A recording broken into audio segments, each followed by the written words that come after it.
Students will describe Erickson's psychosocial stage, industry versus inferiority. So this is the fourth psychosocial stage, and which we will discuss about industry versus inferiority. Industry means competence, and versus inferiority, that occurs during the childhood basically, and the certain age is 6 years to 12 years. So this stage is very important, in which children are just ready to read and write and to do sums and to do things by their own. Basically, this is very independent stage where cognition is just developing very fast, and other developments of children are at the peak stage. So who are just encouraged and commanded by their parents or the teachers, develop a feeling of competence, and they just develop the different skills related to different arts like अगर competence की हम बात करें तो वो उनके अंदर industry है, लाइक कि वो मैथमेटिक्स भी कर सकते हैं, वो रीडिंग भी कर सकते हैं, वो राइटिंग भी कर सकते हैं, उनकी लैंग्वेज डेवलपमेंट भी हो रही है, और इसके साथ साथ वो ड्राइंग की तरफ है, उनके पास आर्ट्स भी हैं, वो कलर्स के साथ प्ले करते हैं, कटिंग कर रहे होते हैं. सो ये stage is very much important. और इसमें जब देखा जाए तो यहाँ पे उनके पास एक जो रिसीविंग एंड पे जो उनके टीचर्स, पेरेंट्स उनको इनकरेज भी करते हैं, और समटाइम्स ये इनकरेजमेंट पेरेंट्स और टीचर्स दोनों से मिलती है, और समटाइम्स ये इनकरेजमेंट या एक री-इन्फोर्समेंट नहीं मिल रही होती. सो अगर ये जो एक पॉजिटिव इन्वायरमेंट और अपॉर्चुनिटीज़ के साथ बच्चा डेवलप होगा, तो फिर देखें कि वो अपने पीयर से भी सीख रहा है, और उसके अंदर एक कॉम्पिटेंस का जो एक सेंस है वो डेवलप होना शुरू हो जाएगी. वो समझेगा कि आई हैव दोज एबिलिटीज़ जो कि मैं बड़ी सक्सेसफुली एग्जिबिट कर सकता हूँ. So successfully finding a balance at this stage of psychosocial development, then it leads towards the strength known as competence, in which children develop the different abilities, and they just develop some beliefs about their abilities. और उनके पास जो sense of pride है, feeling of happiness है, और उनके पास एक confidence की feeling है कि वो डिफरेंट जो टास्क हैं वो बड़े प्रॉपरली जो भी उनके सामने रखा जाए वो कर सकते हैं. सो इसमें अब क्लासरूम में देखें कि जब भी कोई क्लास में कुछ टास्क करना है, कुछ हाथ खड़े करने के लिए टीचर कहेगा, तो आप अपने टाइम को रिकॉल करें. तो जो अगर जिस दिन आप कॉन्फिडेंस में हैं, जिस दिन आपके पास वो कॉम्पिटेंसी है, जिस दिन आपको आता है, तो आपका हाथ सबसे आगे खड़ा होगा, सबसे पहले आप हाथ खड़ा करेंगे. So children begin to compare themselves with their peers to see how they measure up. तो वहाँ पे हम देखते हैं कि वो एक दूसरे से मुकाबले में भी बच्चे आ जाते हैं. जो आप देखें कि मार्क्स का, जो ड्राइंग का, मैंने अच्छा बनाया है टीचर, इस किस्म के आपको जो कॉन्सेप्ट्स हैं वो भी मिलेंगे, और एक दूसरे के ऊपर जो एक बर्तरी लेकर जाने का कॉन्सेप्ट है वो भी डेवलप होता है, जिसकी वजह यह है कि एक दूसरे के साथ कंपटीशन में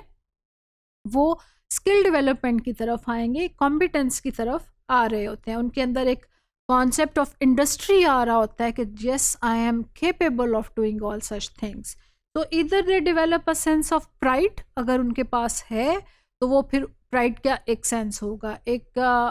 ड्राइव होगी उनके अंदर, वो स्किलफुल फील करेंगे अपने अंदर. Accomplishment related to school task जो होते हैं, स्कूल होमवर्क्स जो हैं, मैंने किया हुआ है टीचर, इस किस्म की चीज़ों को आप रिलेट करते जाइए. साथ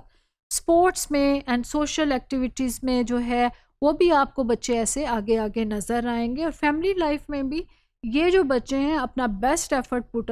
करते हैं, और नज़र आता है कि उनके अंदर जो काम करने की सलाहियत है वो कितनी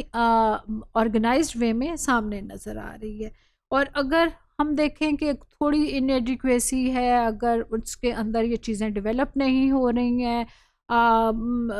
जो एक कॉम्पिटेंस है, स्किल है,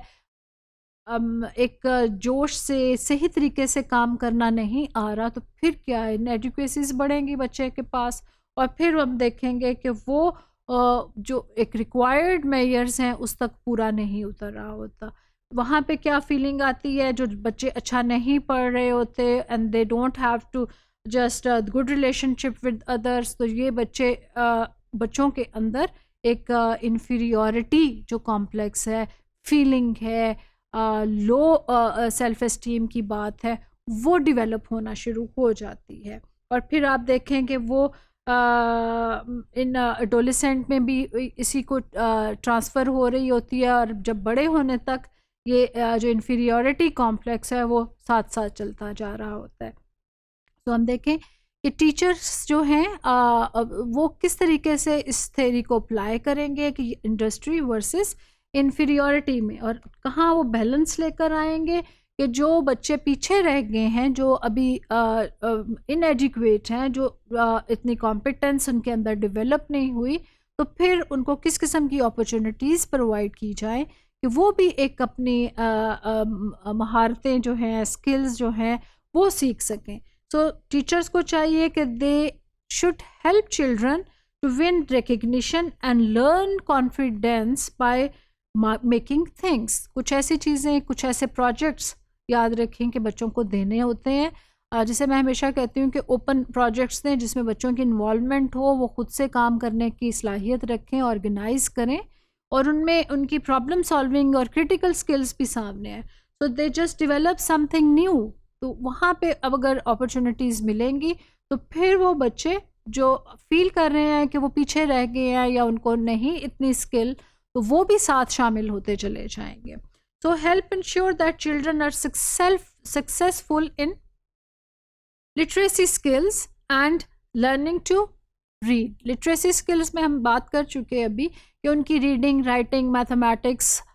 स्पीकिंग, ये सब कुछ जो है वो डेवलप होगी। सो अपॉर्चुनिटीज़ दें, पार्टिसिपेशन बढ़ाएं बच्चों की, और इक्वल पार्टिसिपेशन देनी चाहिए क्लासरूम में, ताकि ये जो क्राइसिस है,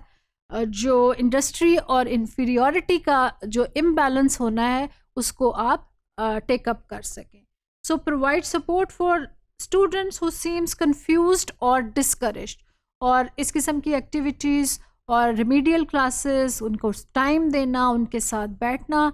वो आप लोग अपॉर्चुनिटीज़ प्रोवाइड करेंगे टीचर्स, ताकि जो जहाँ बच्चे अपना इंटरेस्ट लूज़ कर चुके हैं या अपने आप को डिस्करेज्ड फील करते हैं या समझते हैं कि वो पीछे हैं, मींस वो इन्फीरियर फील करते हैं दूसरे बच्चों से, उनको भी अपॉर्चुनिटीज़ मिलेंगी, और फिर वो क्या होगा कि उसके अंदर एक बैलेंस क्रिएट हो जाएगा। एंड इंडस्ट्री वर्सेस इन्फीरियॉरिटी का जो बैलेंस है, ये क्रिएट होना उनकी लाइफ लॉन्ग जो उनकी स्पैन है उसके ऊपर इफ़ेक्ट कर रहा होता है।